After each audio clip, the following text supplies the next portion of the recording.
नमस्कार दोस्तों, मैं पवन पहाड़ी पिथौरागढ़ उत्तराखंड से। दोस्तों आजकल आप देख ही रहे हैं कि हमारे उत्तराखंड में आजकल जगह जगह बेरोजगार आंदोलन चल रहे हैं। धन सिंह रावत का पुतला फूका जा रहा है, परेड ग्राउंड में दिन रात का धरना चल रहा है। ऐसी स्थिति में, इस संघर्ष की घड़ी में, इस दुख की घड़ी में मैं पूरी तरह से पूर्ण रूपेण दिल से उत्तराखंड सरकार के साथ हूं। इसकी कुछ ठोस वजहें मैं आपको बताऊंगा, तो लास्ट तक मेरी वीडियो जरूर देखना। सबसे पहले तो मैं धामी जी को बहुत बहुत धन्यवाद देना चाहूंगा, जो कि उत्तराखंड के अंदर इतना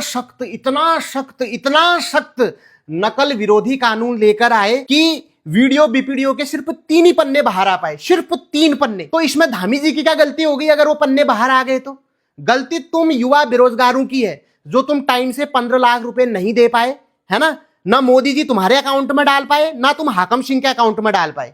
खैर वो तो कैश मांग रहा था। अरे उत्तराखंड के मंदबुद्धि बेरोजगारों, रोड में आने से पहले उत्तराखंड की हिस्ट्री ढंग से पढ़ लेते तुम, हैं?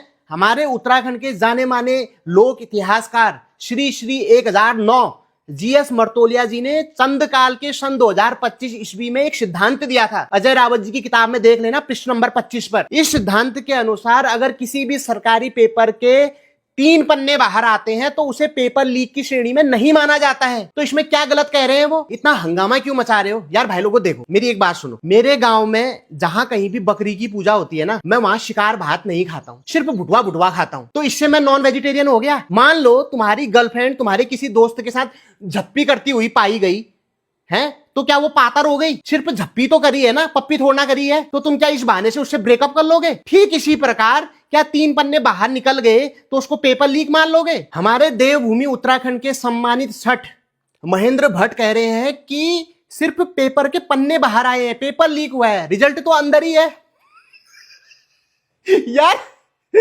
यार इतने शाणे आदमी, इतने शयाने आदमी अगर कुछ कह रहे हैं तो उनकी बातों को सीरियसली लो, उन पे विश्वास कर लो यार, है? ठीक कह रहे हैं वो। पेपर लीक, पेपर बाहर आ गया तो क्या दिक्कत है? वीडियो तभी तो बनोगे जब रिजल्ट आएगा, है ना? रिजल्ट से वीडियो बनना है, और रिजल्ट कहां है? अंदर ही है, रिजल्ट लीक नहीं हुआ है। ठीक है? तो तुम लोग खाली वहां परेड ग्राउंड में भूखे प्यासे मर रहे हो अल्लाह कर दो, घर जाओ अपने। तो मेरी अपने सभी बेरोजगार भाई बहनों से यही विनती है कि सरकार पे भरोसा रखें, धामी जी पर विश्वास बनाए रखें और अपना आंदोलन कंटिन्यू रखें। बहुत बहुत धन्यवाद।